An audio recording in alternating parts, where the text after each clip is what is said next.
discussion of the planned maintenance contract. I do appreciate this must be an unsettling time for you, and I'd like to welcome you to this evening's council meeting. Welcome also to members of the public who are here to speak under public question time or listen to the debates. For your information, you may leave the meeting at any time, and I will call for a natural break in the proceedings. I would like to inform councillors and members of the public that I have granted permission for this meeting to be filmed by a member of the public who submitted a request to do so under the council's filming protocol. However, as a member of the public has asked not to be filmed whilst they speak, I have ruled that the filming will not take place during the session on public question time. I now ask my chaplain to open the meeting. Firstly, just to say my apologies for not being in July to Zimbabwe, and so I thought I'd share just a little bit of that before we prepare the beginning of this meeting. I was in Zimbabwe, I visited a lady who was the same age as me before. She lived in the rural areas. She was 10 miles from the nearest made-up road, 15 miles from the nearest city. She had no running water, no sanitation, no electricity, so it was pretty basic stuff, although it was a very beautiful place. And I was struck particularly by the fact that she harvested some peanuts, particularly English, but it had a particularly good maize crop. And she decided to do something with it. So I went into a primary school when I got back at the beginning of the term, and I said, if you had a particularly good crop, what would you do with it? I would sell it and make money. I would store it so that if I ran out, I would have extra. That's interesting. I was at the Royal Albert Homes on Tuesday for their harvest lunch, and I told them exactly the same story. And I said, what would you do? This is a lunch from Oxygen area. I said, what would you do? And they said, we would give it away. And I was really struck by the difference between the children's response and people who've been through the war and experienced something of what people who are currently in Zimbabwe experience. And it seemed to me that the characteristic of this woman, of generosity, of spirit, is something that we all might well do to learn from, not only as we consider the city and the budget, but also the way we are towards one another. So let me lead us in a prayer. Give us, Father, a vision of this city as love was remade. A city where the weak are protected and no one goes hungry. A city whose benefits are shared so that all might enjoy them. A city where all peoples live with tolerance and mutual respect. A city where peace is built with justice and justice is fired with love. And give us the courage in these days to build this city. Amen.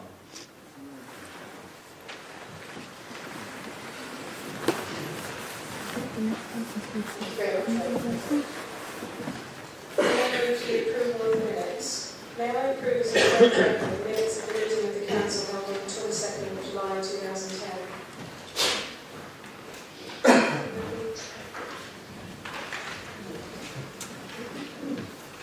Thank you very much.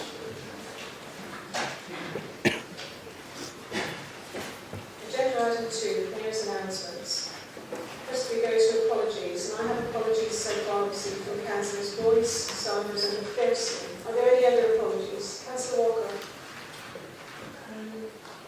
Councillor Marshall Daisley will be late. She's on the way.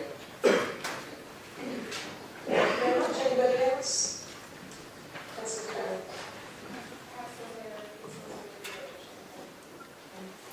Thank you. Number 2, twinning. It's been quite a busy summer on the Seged twinning front. We welcomed 3 young artists from our twin city who exhibited their work at Dale's Brewery in August. This followed an exhibition of work from the Cambridge artists in Seged during the early part of the summer.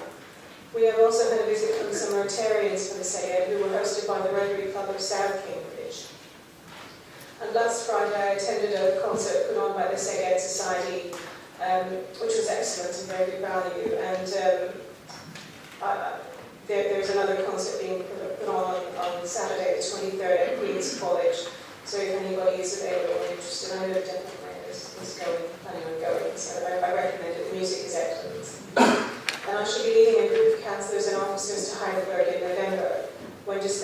take place around some joint working on climate change. Number 3, Open Cambridge Weekend. The city collaborated with the initiative of the University of Cambridge and the Open Cambridge Weekend, and 2 of the council's buildings, the crematorium and the Guildhall, were open for public viewing. Number 4, Remembrance. The Deputy Mayor will be leading the 2-minute silence from the main entrance to the Guildhall on Thursday, the 11th of November at 11 a.m. And any councillors who are in the vicinity at that time are welcome to join him. I shall be laying a wreath on behalf of the city at the American Cemetery that morning. On Sunday, the 14th of November, the Deputy Mayor will lead the civic procession to Great St Mary's Church for the Remembrance Sunday service, and I shall be attending the service at the city's War Memorial. Details of this service have just been circulated, and Ian and I are very much looking forward to your support. Number 5, Whitworth House. During the early summer, I visited Whitworth House in Chesterton Road, a hostel for young homeless women. I have to say it's one of the most poignant visits I've undertaken during my term as mayor so far. I met the girls for whom Whitworth House is their home, some were as young as 16. I was so impressed by the work of this charity, and I feel that I want to do all I can to help. I have offered them one of my mayoral free uses of the Guildhall, and on Friday, the 21st of January, they are organising a ceilidh. There are some flyers up here, and I hope that you'll pick one up and endeavour to come along and invite your friends as well. It will be a fun evening, and I can assure you that we will be helping an extremely worthy and deserving cause. The tickets are £10 each, which includes supper, and under 16-year-olds will be admitted free of charge. The flyers give a website address which will give you further details. I do hope you will join me, as it would be great to see some councillors there. Number 6, special council meeting. A reminder that we have needed to fix a special council meeting for Monday the 8th of November at 6 p.m. in order to consider the comprehensive spending review. Number 7, former councillor Chris Howell. On Thursday, the 16th of September 2010, Chris Howell resigned his seat on City Council. A by-election will take place in Coleridge on Thursday, the 4th of November. Number 8, Nobel Prize winner. Members will have seen the announcement that the Cambridge scientist, Professor Robert Edwards, has received the 2010 Nobel Prize in Medicine. Professor Edwards was a city councillor in the 1970s representing Newnham Ward, and I've written to him to convey this council's congratulations on his award. Number 9, declarations of interest. I'd like to ask members to declare now any interest in the items before us this evening. I will read out a list of the items. Please indicate at the appropriate point if you wish to declare an interest, and explain the precise nature of your interest. Agenda item 4, recommendations of the executive for adoption, replacement of air quality monitoring equipment. Councillor Bryan. A word for the supplies gas protection. Thank you very much. Anybody else? Agenda item 5, recommendations of committees for adoption. Licensing Act 2003, Statement of Licensing Policy.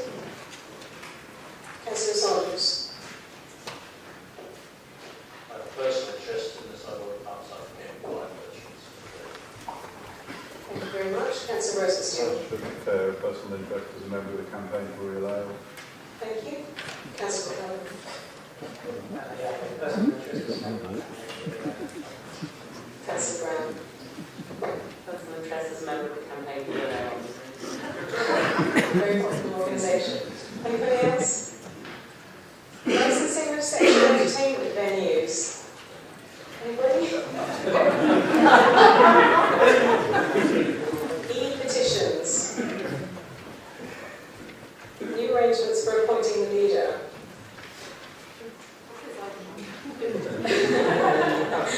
Agenda item 7, notices of motion. Motion A, security of tenure for council house tenants. Motion B, addressing the impact of national cuts on city services and people needing support. Motion C, tendering of housing plan maintenance contract. Motion D, library closures. Councillor Nimmo-Smith. A member of Friends of Milton Road Library. Councillor Levy. Member of the Friends of Heidelberg Library. Councillor Pitt. Member of the Friends of Arthur Court Library. Councillor Todd Jones. Member of Friends of Army Library, and also a member of the Chartered Institute of Library